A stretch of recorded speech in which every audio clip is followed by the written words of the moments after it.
Thank you for tuning in to the Patricia Show. This is Patricia. Let's talk. This talk will be about God.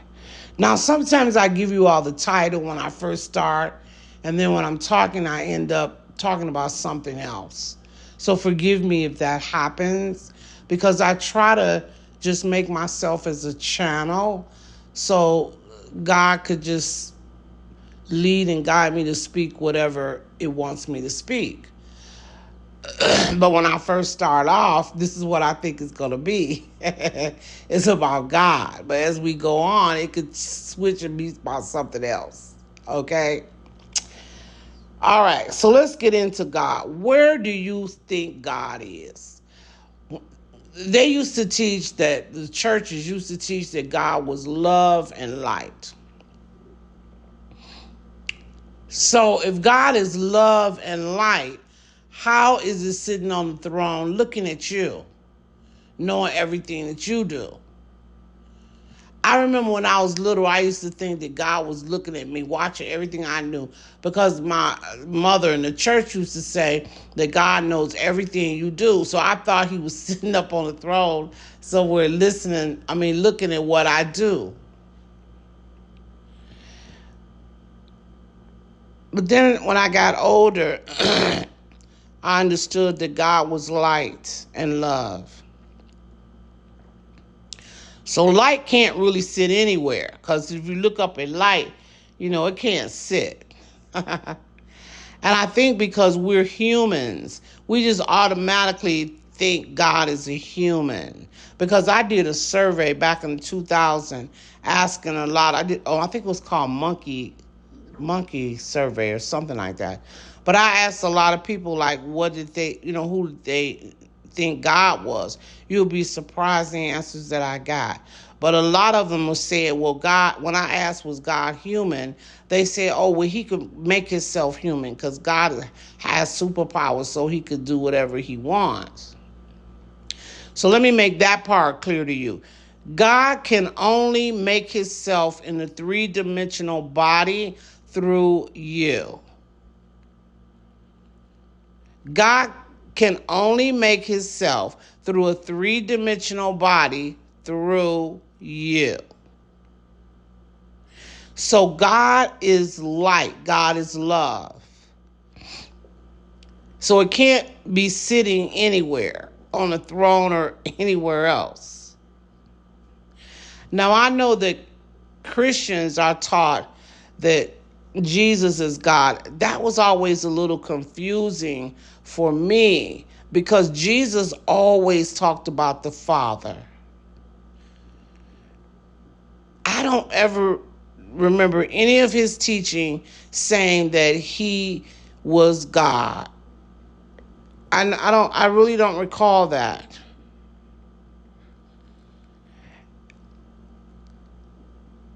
Man created that part.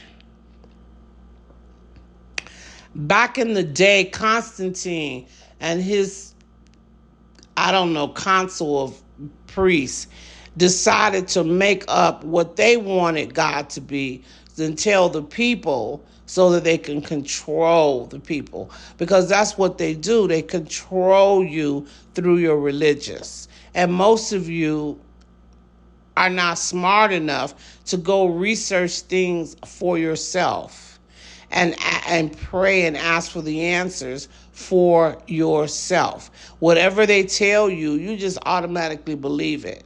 And I really never understood that. Don't you want to know what the truth is? And also, what makes you think that these people are telling you the truth? They have a interest in you by making you a slave to them. So why would they tell you the truth? They making a lot of money off these churches. So if they tell you that you're powerful and start telling you the truth about you, you were made in the image and likeness of God, you are powerful, you and God are one and the same, or you are trying to become that. You're trying to become your God self. so that you and God will be one and the same. You are the child of God. God is within you, and you have power. God allowed you to use all of his attributes. This is according to the Bible. God allowed you to use his power. You have no power of your own. You are using God's power. Therefore, that would mean you're pretty powerful. If God created this universe and he's allowing you to use the same power, you are very powerful. Once you get in and tap that power and understand that power, you can use that power for whatever you want to use it. Because you are a powerful being. You are not a victim. But now somebody else could come along, the churches, and just tell you whatever they want to tell you to keep the money from rolling in, and you don't even bother to find out if what they're saying is true. You just assume what they say is true while they're telling you falsehood in one hand and taking your money with the other hand. It's time for people to wake up and start investigating for yourself. Don't even listen to me. For yourself about God. And some of you will want to know about Jesus. You need to learn that investigate that for yourself. I'm going to tell you, but you, again, investigate it for yourself. Jesus is your elderly brother who came to this earth. He agreed to come to this earth to help mankind reach it back to God. Because you were stuck, like you were coming here and you just doing the same thing over and over and then leaving and never transmuting your karmas or making your connections to God. You weren't doing that. So Jesus said, okay, I'm going to come. I'm going to go through the whole process of life, and I'm going to show them exactly what they need to do. And that's what he did. Now, one thing I noticed about the churches on Easter or Christmas, they're so busy making you feel guilty about Jesus died and he rose until they're not teaching you his teaching. And that's what if you not going to listen to Jesus' teaching, you don't know nothing. You're just going by what they tell you in church. Jesus taught to love your brothers and sisters as you love your Father. But if your brother and sister have flaws, you don't love them. If they're homosexual, you don't love them. If they went with a married man, you don't love them. If they have flaws, again, you don't love them. You're supposed to love unconditional. Accept them unconditional. Jesus never told you to build a church. There's nowhere in his teaching that he said build a church. He said the kingdom of heaven is within you, meaning God is within you. So that's where you need to go to connect with God. You need to go within. But the church translated that, rephrased it, and then start creating churches. It tells you in the Bible that you were made in the image and the likeness of God. God is consciousness. God is pure spirit. God is love and light. So that means you are love and light. Some of you think you are your physical body. And when you leave this earth, you'll go on somewhere else in your physical body. That is not true. You are the spirit that occupies the physical body. You are pure light.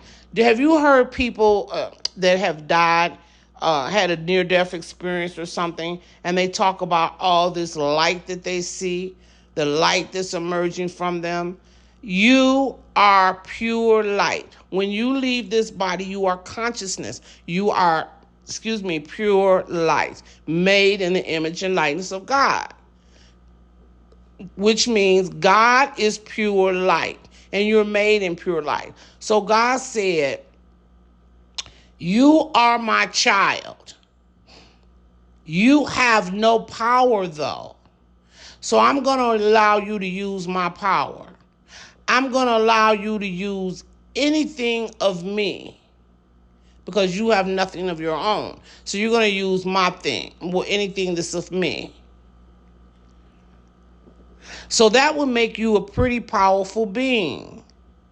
If you're using the same power that created the universe, that created the universe, don't you think you can create little things in your life like a new car, a new house, and create some money?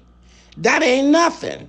Because the same energy or the same power that you're using to create, God used to create the universe, you're using that same power each and every day of your life. And you're creating things in your life. So, honey, a little car, a little money, that ain't nothing.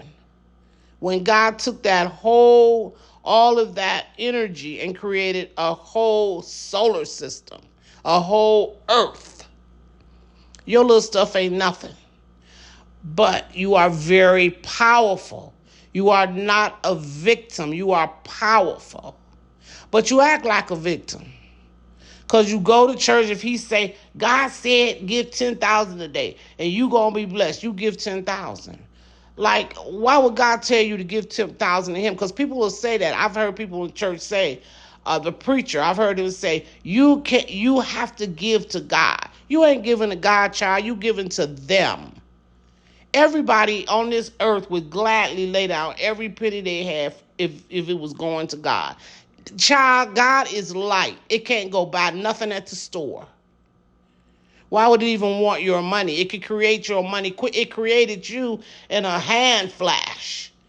It can create whatever it wants in a hand flash. That preacher wants you to give him money so that he could go buy $3,000 shirts, $3,000 pants, or $3,000 shoes. Better yet, let me go get a Lear jet. I want a Lear jet. Let me go open up 2 or 3 churches. Let me open up a MAGA church so I can have 2 Lear jets. That's why I want your money. Do you know back in the time when they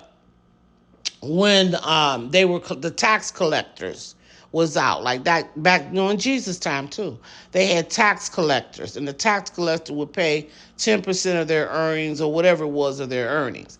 That's where that came from, about giving a donation to the church. It came from that, like a tax collector mentality. And so you give this money to the church. There was somebody in the Catholic Church, I don't want to say any names, it was a big person, who said that the Catholic Church was big business. Yes, it's big business. So it ain't about to tell you the truth of what's really going on. Because if it did, it ain't going to get no more money out of you. And like they said, they are a business. They looking for your money. So people, you have to wake up and start investigating things for yourself. So I'm going to give you a little homework. And then I want you to put it in the comments what you found out and all of that. The first homework, I want you to look up the niacin. You can look it up on Google. You're going to ask what it is. You're going to read it first, ask what it is and everything. Let me tell you quickly what it is. Oh, I'm going to have to make another tape because I'm not going to be able to put it on this tape. So this will be part 1, and then I'll make part 2. Thank you so much for tuning in. We'll pick up on the other tape on the niacin.